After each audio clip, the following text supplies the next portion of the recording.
90,000 देशवासियों ने अपनी जानें गंवाई है। इसके लिए मैं सरकार का अभिनंदन करता हूं।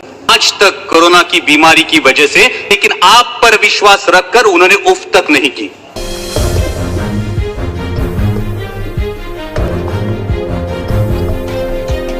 सरकार अपनी पीठ थपथपा रही है कि रिकवरी रेट अच्छा है, मॉर्टेलिटी रेट में कमी आई है। इसके लिए मैं सरकार का अभिनंदन करता हूं, लेकिन इन आंकड़ों के पीछे छुपकर हम इस सच्चाई से मुंह नहीं मोड़ सकते कि आज तक कोरोना की बीमारी की वजह से 90,000 देशवासियों ने अपनी जानें गंवाई है। 90,000 डेथ्स,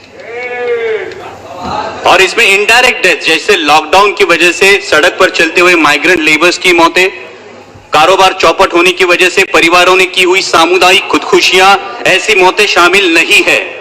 और इसलिए आज ये देश की जनता सरकार से जवाब मांग रही है कि जब कोरोना अपने देश में हाथ पैर फैला रहा था, तब आप अमेरिकी राष्ट्राध्यक्ष के स्वागत में मशगूल थे। जब देश की सेहत संभालने के प्रयास जरूरी थे, तब आप राज्यों की सरकारें गिराने के प्रयास में लगे हुए थे, और इसका खामियाजा आज देश के हर आदमी को भुगतना पड़ रहा है। अगर दूरदृष्टि दिखाते हुए आपने उसी वक्त हर इंटरनेशनल ट्रैवलर का आरटीपीसीआर टेस्ट कराया होता, तो आज ये नौबत नहीं आती।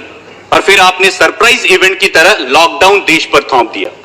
लॉकडाउन लगाते वक्त ये नहीं सोचा कि इसे फेज आउट मैनर में भी लॉकडाउन किया जा सकता है। यह नहीं सोचा कि मार्च के महीने में कोरोना का स्प्रेड सिर्फ शहरी इलाकों में था, ग्रामीण इलाकों में नहीं, और नहीं आपने लोगों को तैयारी करने का अवसर दिया। थोप दिया देशव्यापी लॉकडाउन। परिणाम स्वरूप किसानों के हाथ से फसल चली गई, कईयों की रोजी रोटी चली गई, माइग्रेंट लेबर्स को सैकड़ों किलोमीटर पैदल चलना पड़ा, लोगों ने बच्चों को बिस्कुट खिलाकर, पानी पिलाकर सुला दिया, लेकिन आप पर विश्वास रखकर उन्होंने उफ तक नहीं की। फिर आपने कहा तालियां बजाओ, हमने तालियां बजाई, थालियां पीटी, घंटानाद किया, शंख ध्वनि किए, दिए भी जलाए, हमने सब किया, आप पर विश्वास रखकर किया। और विश्वास यह था कि सरकार पूरी जिम्मेदारी से कोरोना की रोकथाम करेगी। आज भी oxygen bed, ventilator, ICU bed की उपलब्धि के आंकड़े जोर शोर से बताए जाते हैं अध्यक्ष महोदया, लेकिन वास्तविकता क्या है? आज देश के आम आदमी को हॉस्पिटल में बेड पाने के लिए, ऑक्सीजन बेड, वेंटिलेटर उपलब्ध कराने के लिए दर दर की ठोकरें खानी पड़ती है। कई अभागी देशवासी ऐसे हैं कि जिन्हें रास्ते पर दम तोड़ना पड़ा है। क्या देश ने आप पर विश्वास जताया था, उसका यही फल आपने देश को दिया है? आज 9 महीने बाद भी सर्वशक्तिशाली सरकार देशवासियों के दिलों से इस दहशत को उखाड़ फेंक नहीं पाई, जिनकी उनके दिल में इनसिक्योरिटी है, अपनी जान को लेकर, अपनी सेहत को लेकर, अपने काम को लेकर, अपने भविष्य को लेकर। तो क्या यह हमारी विफलता नहीं है? आज कोरोना की मृत्यु संख्या में देश विश्व में दूसरे पायदान पर है अध्यक्ष महोदया, और फास्टेस्ट ग्रोइंग केस लोड में हमने अमेरिका और ब्राजील को पीछे छोड़ के पहला पायदान प्राप्त कर लिया। क्या यह भूषणावह है हमारे लिए?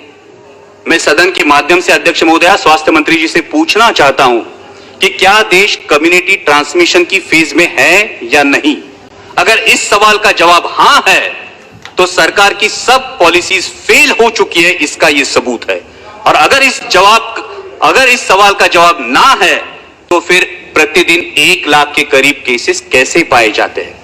अध्यक्ष महोदया, हमें यह सोचना चाहिए कि क्या हमें पॉलिसीज में बदलाव की आवश्यकता है। अब तक हम individual case identification, contact tracing और क्वारंटाइन के बजाय अब हम जियोग्राफिकल स्प्रेड ट्रैकिंग और उस एरिया में पर्याप्त आरोग्य सुविधा डिप्लॉय करने के बारे में क्या हमें सोचना चाहिए? आज कोरोना से जो युवा उभरे हैं, वो प्लाज्मा डोनेट करने के लिए रेडी है, लेकिन मैं स्वास्थ्य मंत्री जी से अनुरोध करूंगा कि आईसीएमआर का अब तक प्लाज्मा डोनेशन के लिए, प्लाज्मा थेरेपी के लिए क्लियर डायरेक्टिव्स नहीं है। वही बात सलाइवरी टेस्टिंग की है, और वही बात औषधों के दरों की है। आज फैबीफ्लू ले लीजिए, आज रेमडेसिविर ले लीजिए, आम आदमी की जेब के पहुंच से ये दवाइयां आज भी बाहर है, इस पे विचार होना चाहिए। दुर्भाग्य की बात तो यह है अध्यक्ष महोदया कि जिन पर हमने कोविड वॉरियर्स करके फूल बरसाए, उनमें से कितने मेडिकल प्रोफेशनल्स की कोरोना से मृत्यु हुई, इसकी भी जानकारी हमारे पास नहीं है। यह दुर्भाग्य की बात है। जब मैं ज्योग्राफिकल डिस्ट्रीब्यूशन की बात कर रहा हूं अध्यक्ष महोदया, तो मैं मेरे साथी सांसद फैजल जी का अभिनंदन करूंगा कि लक्षद्वीप में आज तक एक भी कोविड का केस पाया नहीं गया, इसलिए मैं अभिनंदन करूंगा। लेकिन उसी के साथ जब हम ज्योग्राफिकल डिस्ट्रीब्यूशन की बात करते हैं, तो कोविड से सबसे बाधित राज्य मेरा राज्य है महाराष्ट्र। आज महाराष्ट्र में 22% केसेस है और 37% डेथ्स है। अध्यक्ष महोदय, मैंने अभी शुरू किया है, अभी मैं करेक्टिव मेजर्स पे आ रहा हूं। अध्यक्ष महोदय 2 मिनट दीजिए, सिर्फ 5 मिनट, सिर्फ 2 मिनट दीजिए।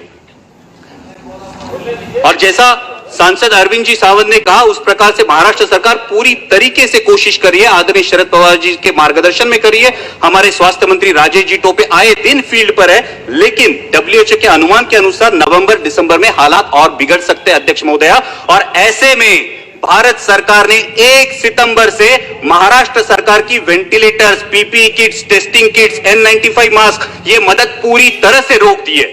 हमारे मराठी में कहावत है अध्यक्ष महोदया, आई जेऊ घाली ना आणि बाप भीख मागू देना। ऐसा बर्ताव केंद्र की सरकार महाराष्ट्र सरकार से साथ कर रही है। क्या महाराष्ट्र के रहवासी देशवासी नहीं है? क्या महाराष्ट्र के रहवासियों के प्रति केंद्र सरकार का कोई उत्तरदायित्व नहीं है? मैं इस सदन के माध्यम से मांग करता हूं कि अविलंब महाराष्ट्र सरकार को टेस्टिंग किट्स और अदर कंज्यूमेबल्स की मदद मुहैया की जाए और उसी के साथ अनइंटरप्टेड ऑक्सीजन सप्लाई के लिए महाराष्ट्र में ऑक्सीजन मैन्युफैक्चरिंग मेगा यूनिट के निर्माण के बारे में सोचा जाए। अध्यक्ष महोदय, जब हम कोविड की लड़ाई में रिसोर्सेस की बात करते हैं, उतना ही अहम है स्किल्ड मैन पावर। जैसे कि आरोग्य मंत्री, मैडम ये बहुत अहम मुद्दा है, देश के लिए बहुत अहम मुद्दा है कि जैसा कि आरोग्य मंत्री जी ने बताया, कोरोना का वैक्सीन आने में कुछ समय लगेगा, मालूम। तो इसके लिए हमें सिर्फ 2 मुद्दे, इसके लिए हमें स्किल्ड मैन पावर की जरूरत पड़ने वाली है। और इसीलिए जो नेशनल हेल्थ मिशन के रेट्स है, उन रेट्स में आसानी से स्किल्ड मैन पावर उपलब्ध नहीं हो सकती, इसलिए नेशनल हेल्थ मिशन के रेट्स को रिवाइज किया जाए ताकि और ज्यादा स्किल्ड मैन पावर इस कोरोना की लड़ाई में इन्फ्यूज की जा सके। और उसी के साथ बहुत बहुत धन्यवाद अध्यक्ष जी। सब्सक्राइब नहीं किया है तो प्लीज सब्सक्राइब कीजिए और ताज़ा अपडेट पाने के लिए बेल आइकन को दबाना ना भूलें।